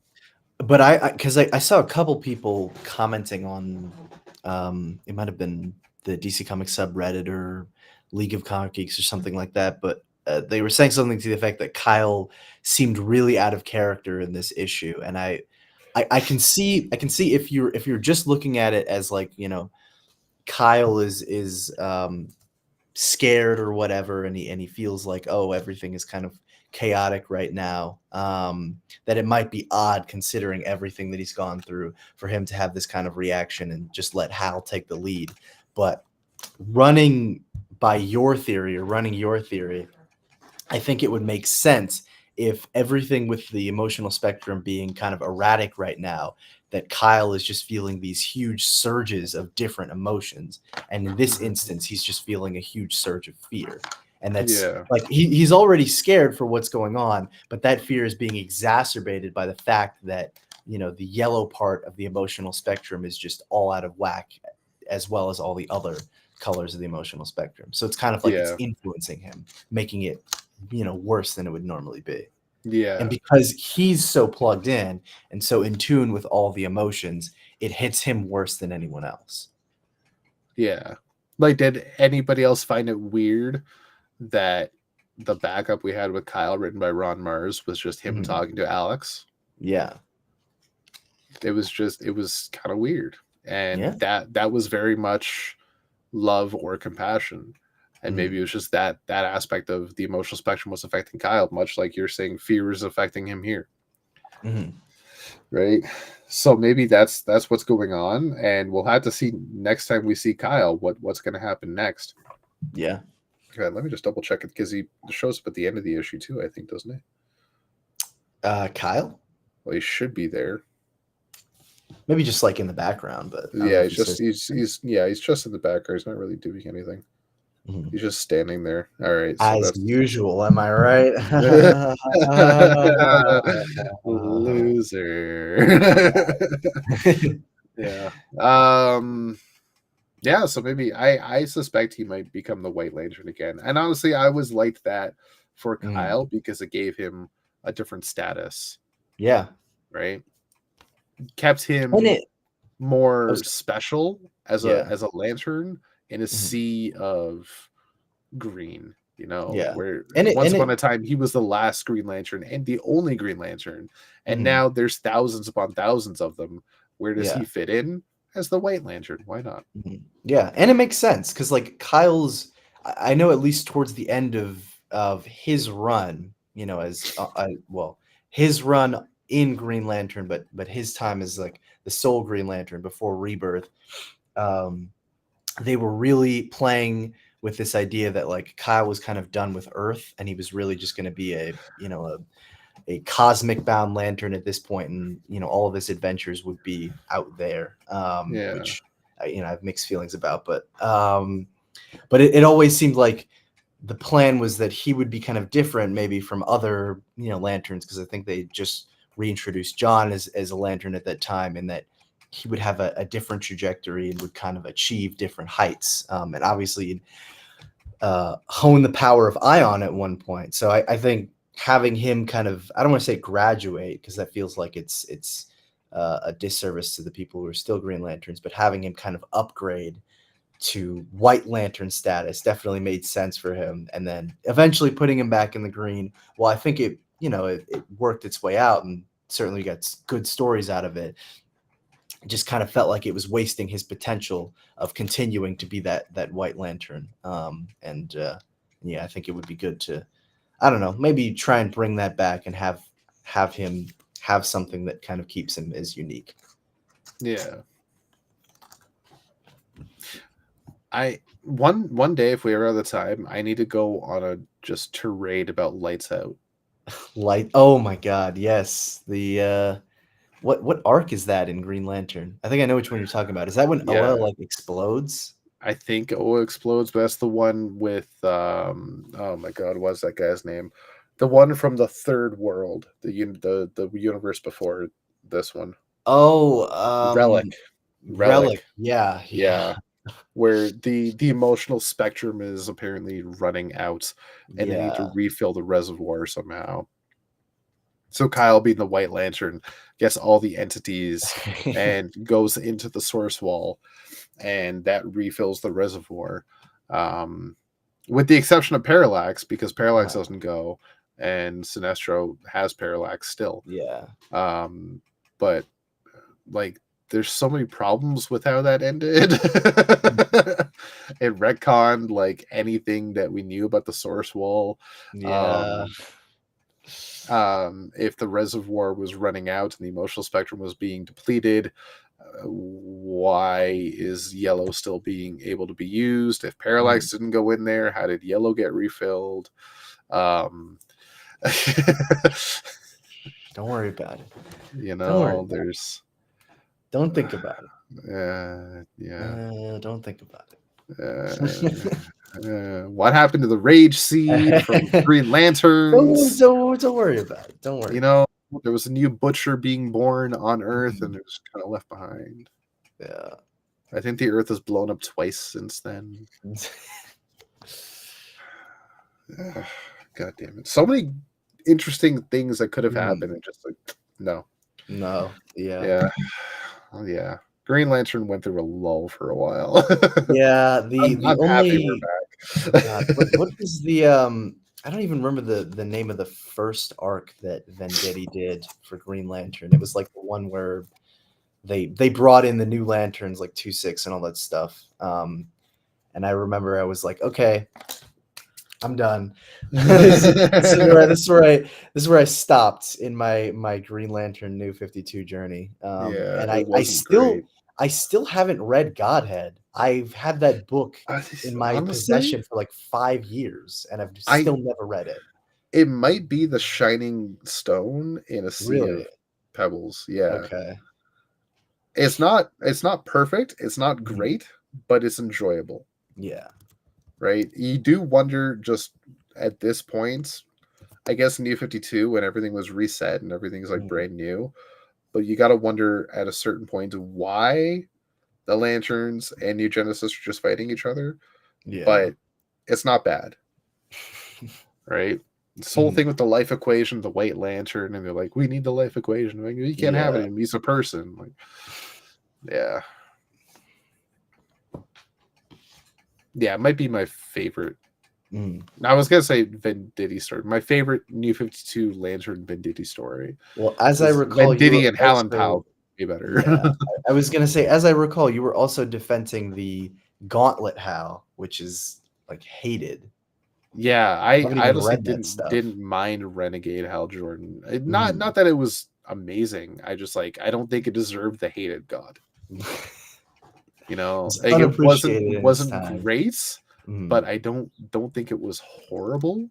Yeah. It's not like it's Rick Grayson. Oh You god. know, it's not like it was written by Jeffrey Don't Thorne. even. You know, it's the only downside to that for me was why his hair grew out so quickly. Yeah. It, that was the only dumb part. But yeah, so back to Green Lantern number 10, the good one. Yes, the good one. Yeah. I know you weren't here for any of my review, but like Mm. I'm giving it a 9. Nice. Yeah. Yeah, mine is not that far out from yours. I gave this one an 8.75 out of 10. I don't know. I'm a sucker for like resistance stories. Like, oh, we gotta, rebel against the authority. Maybe it's, I don't know, my juvenile nature of liking anti-establishment stories. I don't know. I don't have an answer as to why I enjoy stories like that. But like I get it. Green Lantern resistance story going up against the United Planets Lanterns. I love it. There's something Um, about a liberation that just feels so yeah, good. it's just cool. And Yeah. like I know that there are elements of the story that are not new. Certainly, the idea of like the controlling body of the Lanterns is corrupt and evil, and we got to take them down. How many times has this happened with the Guardians?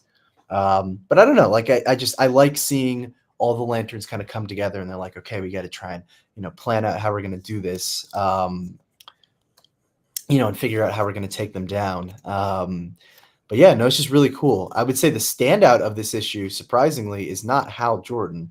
It's actually Joe Mullane, Yeah. who really comes to life. I mean, Mhm. great character for anyone who's read Far Sector, but especially in this issue, really comes to life as like the leader of this resistance, Yeah. and is certainly more level-headed and rational than old flyboy Jordan here, who's like Yeah.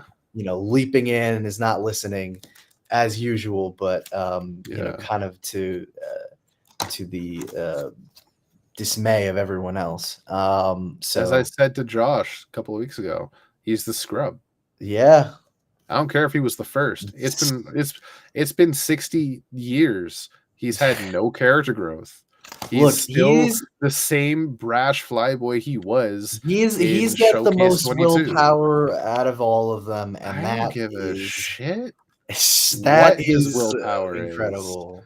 Willpower is willing yourself out of bed in the morning or something. Is I he don't though? Because I don't think know. he couldn't hold on to the white power. That I mean, okay, he couldn't Yeah. let me rephrase the White Lantern. Look, We don't want Hal to hold on to white power. Okay, look, he that's an entirely forged different he universe. forged his own ring out of willpower. Who else could do that, huh? I'm sure Kyle I could. ask you, I ask you that, Rob. I'm sure Kyle could if he tried. Yeah, no, Hal is I love Hal Jordan. I know, shocker. Surprisingly, I mean, I've mentioned this a couple times, but surprisingly, my first introduction to Green Lantern really was not John Stewart and in the Justice League Unlimited show like it was for a lot of people, but it was actually the much maligned but loved by Lantern fans at least, Green Lantern the animated series on Cartoon Network. Like Oh, really? that was kind of like Right my on. first major exposure to the character, and then obviously That's the pretty movie cool. came out around that time. Yeah. Um, but yeah, no, it's like I saw that because it was running concurrently with Young Justice. Like that's sort of how I remember it. Around 2010, Yeah. it was like Young Justice, Green Lantern the animated series, Batman Brave and Bold had started like a year before, but Yeah. this was Wild show that. yeah, Great show. great show that I hated at the time, but I appreciate Yeah. it. Appreciate it so much more now. I wish I was not that stupid back then. Yeah. Um, but yeah, this is when they were doing the DC Nation shorts and all that stuff, and that golden age when they were really embracing the superhero stuff. But yeah, no, that was kind of my first like I major, I guess you could say, introduction into the Lantern stuff, and then eventually I'd try and seek out some old comics, Right on. which hilariously is where I picked up.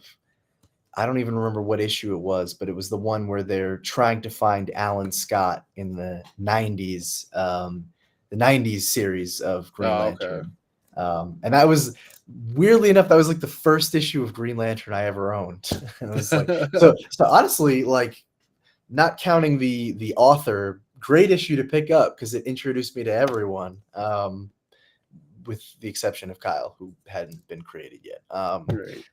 But what was I talking about? I don't even remember. Your intro to Green Lantern. Yes. Wait, how did I get from talking about Green I Lantern number 10 to don't here? even I remember. I'm gonna completely be honest okay. with you. Anyway, tangent aside, yeah, no. I think it started with how you think Hal is the best Green Oh, Lantern. right. Yeah, And I'm yeah. gonna quote you by saying it's okay to be wrong. It's okay. Yeah. Well, you know what? I did say that. So, Yeah. um, yeah. No. Aside from that, Green Lantern This is number 10, right? Yes. Yeah. No, Green Lantern 10 is great. Hmm. I will say though, for as much as I wanted to enjoy Guy's Bogus Adventure, I'm sorry, it was a little bit of a letdown. I think honestly, I get it. I guess I was just expecting more from Guy. Not so much the story itself was underwhelming because I thought like the concept is fun. Hmm. Um, but I don't know, it felt like Guy was kind of subdued in this backup. At least for now. Like Yeah, he hasn't faced a real threat yet. Is the yeah, thing. that's fair. Like when you were away for a minute, I Mhm. that's what I was saying in my review was I was expecting 3 parts of Guy and Lobo just beating the shit out of each other, Yeah, and I was all ready for it. So I was a little let down that way. I was a little bummed out there, but I still really enjoy it because yeah. it's still Guy Gardner. We do get the promise of Lobo soon, Mhm. so it's not what I was expecting, but it's Yeah. still interesting. But yeah, I guess Right I don't know, maybe underwhelmed isn't the right on. word. I guess it just felt off. At Yeah. least in terms of the characterization of Guy. And I'm not saying it has to fit into one specific mold, but maybe I've just gotten so used to Guy as like, the brash kind of in your face, like I don't give a fuck Lantern or anything. That to have, Guy in this backup talking about like this is in violation of Lantern policy and kind of being more of like a follow the rules Lantern just felt kind of weird. I was like, who is this guy? Where's Yeah. Guy? Where's like Guy feels like the guy who would be first in line to watch and possibly participate in Wham, not shut it down. Um, I know he was under orders to try and find Lobo, Yeah. But I don't know, just something about the way he was in this issue just felt kind of weird. I mean, Just felt like not the guy I knew.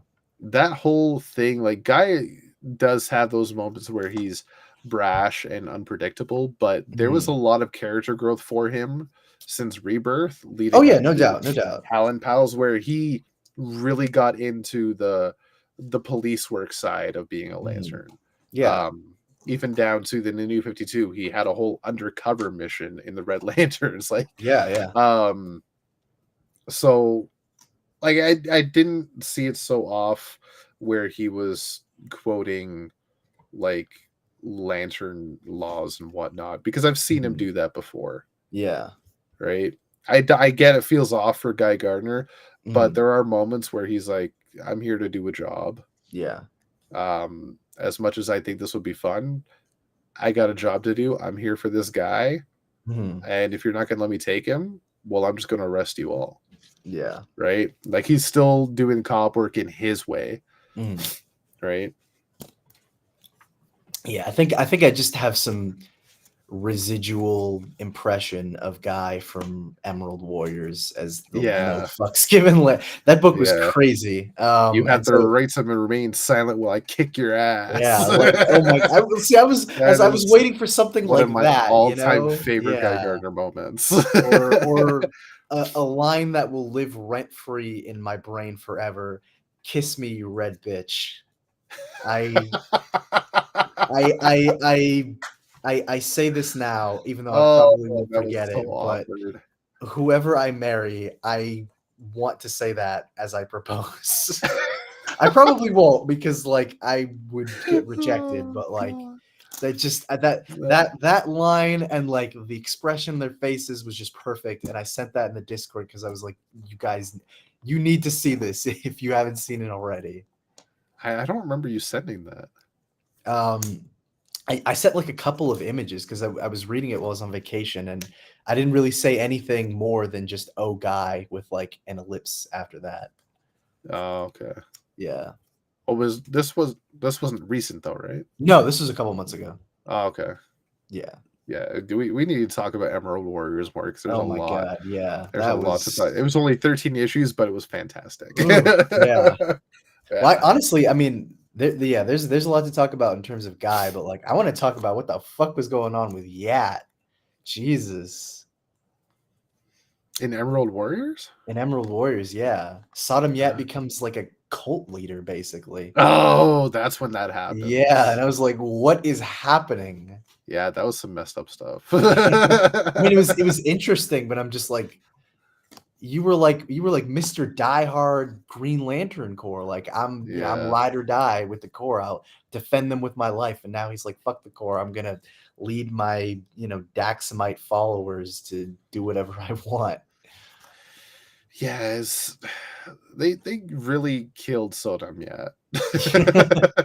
He was one of my favorite lanterns for a while. Now, God, I think he's actually dead. I don't know what's going on. The last time we saw him was in Justice League. Yes, that's right.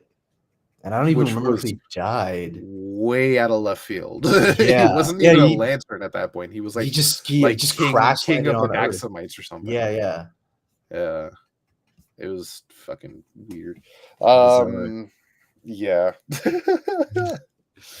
So yeah, no, I think you and I need to do a deep dive on Emerald Warriors for a spin.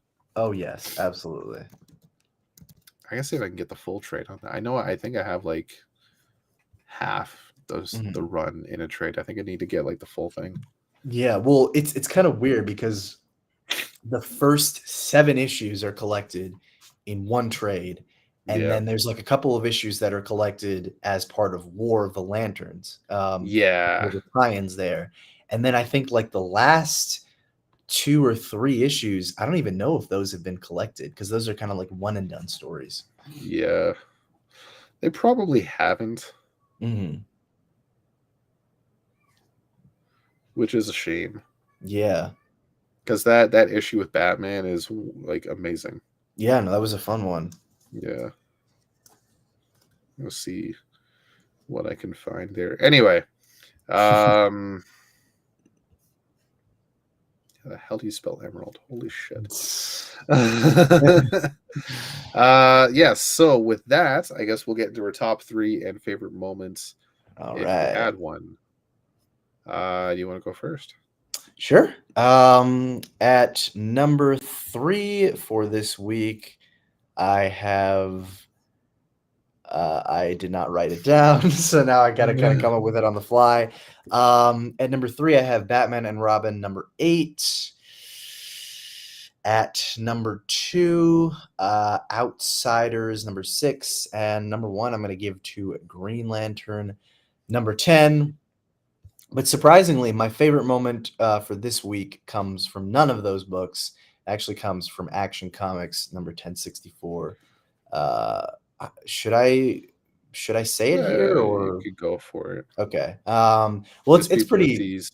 yeah, it's pretty straightforward, but we'll talk more obviously in the bonus show about the story. But there's a moment where all of the Zarnians that Brainiac has collected in the Bottle City of Zarnia are unleashed on Metropolis, and you get this gorgeous double-page spread of all the Zarnians alongside Brainiac's drones descending on Metropolis, and it looks just gorgeous. Yeah. Yeah, that was really cool. Mhm. All right. As for me, I will put. What am I going to put number 3? I think I'll do Outsiders. Okay, hang on. The Batman First Night number 2 at number 3, Outsiders number 6 at number 2, and Green Lantern number 10 at number 1. Nice. That'll be mine. Yeah. Sorry. What was your third one? I know you had Green Lantern and Outsiders. Batman and Robin. Batman and Robin. Okay. Favorite moments? Shit, man. Probably just pick a moment with Guy Gardner. Yeah. I don't know. I mean, to me at least, all of them seem so subdued. But like, what did you have a favorite one? Maybe Guy calling Skeets. That was pretty good. Yeah. Honestly, and Booster being annoyed. for Booster's reaction of like, oh wow, he doesn't even want to talk to me, even though he was like, ugh, tell him I'm not here. Yeah. Which to me was a little bit out of character for current Booster. Yeah. But it's very in character for old Booster. Which I felt was odd, but like depending on the writer, you just get different boosters. Yeah. Boosters that already exist. Basically. But just it's a toss up by which one you're going to get. All right. Well, that is the show for the week. So thank you for joining us. So we got to get out of here. So you have to as well. Remember, in the Geek Matrix, everybody has a home. In the Geek Matrix, you are not alone. Peace.